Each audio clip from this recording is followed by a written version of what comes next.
painted the Dawn of Peacemakers figures primarily using Citadel Contrast paints, and for the first time ever I tried basing some figures. So let's talk about some of those details.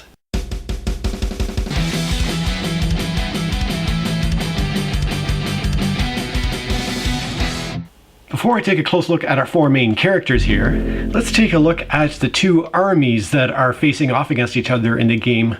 First of all, we have the Scarlet Macaws, who unfortunately I had to paint blue rather than red, even though they're Scarlet Macaws, because the bases that correspond with them in the game are blue, whereas the bases that are on the Ocelot Army, the other army, are red. So in order to match the bases, I had to go with blue on the Scarlet Macaws.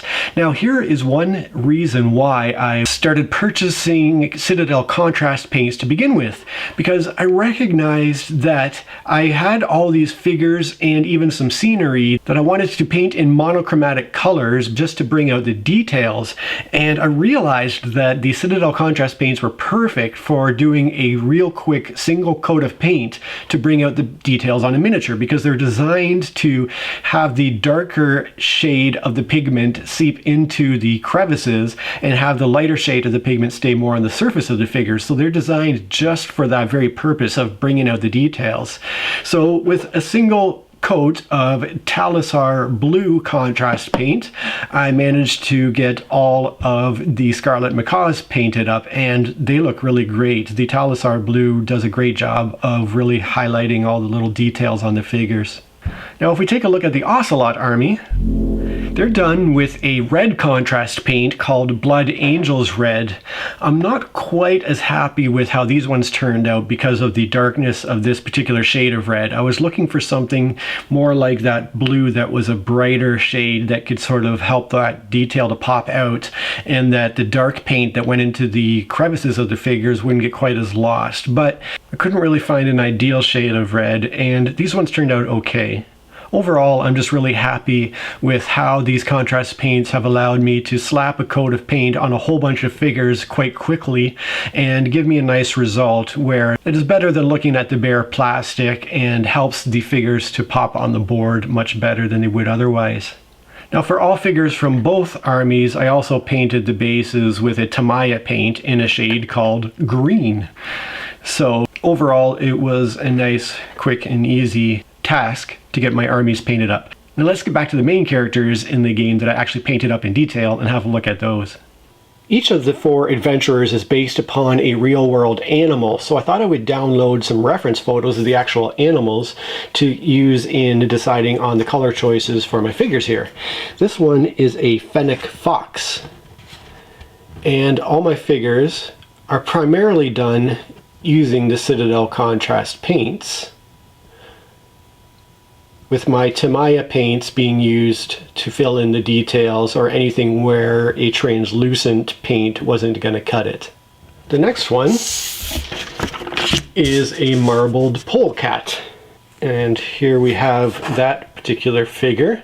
Like I mentioned before when I was talking about the Clank Legacy figures, the Citadel Contrast paints really saved me a ton of time, because whereas formerly I would have to do a base color followed by a wash in a darker shade to fill in the crevices, followed by some dry brushing of a lighter shade of the same color to bring out the higher details, all three of those steps can be done with a single coat of contrast paint, which really has saved my sanity when it comes to painting figures, because I'm such a slow painter and I was starting to get a little bit tired of the painting process as a result, but this one allows me to get through things much quicker.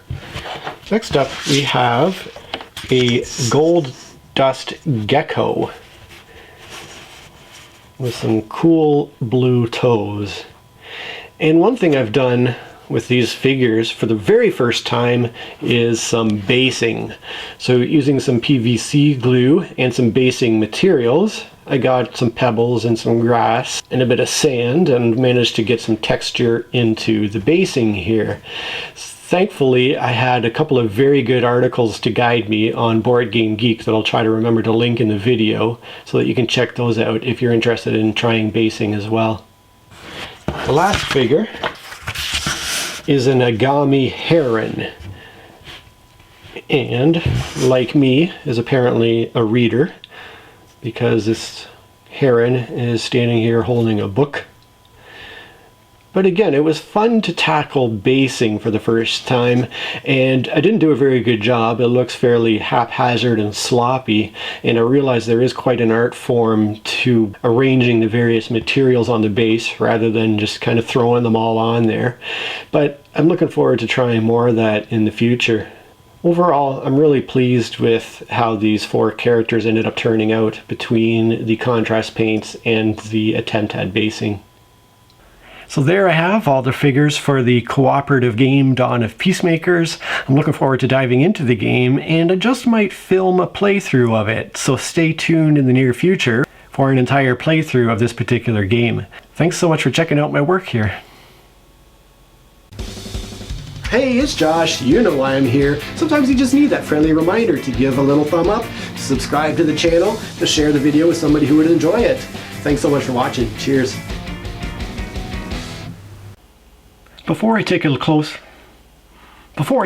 look at our 4 adventurers here, that I wanted to paint the details of this particular. Now, let's get back to the central characters in the game.